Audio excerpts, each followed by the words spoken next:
My name's Andy Amery. I'm one of the assistant principals here at Thomas Rotherham College, and my responsibilities for the student journey. All students that come to the college will need support from time to time. That could be academic support, but it could be pastoral support as well. The job of our student services team is to provide the guidance so that students can access the support and overcome any barriers that they might have to their learning.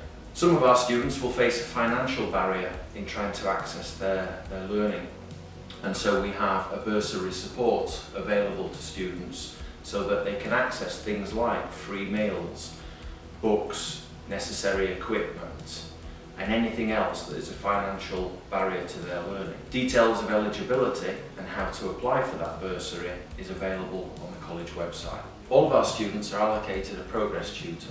Their role is to help you to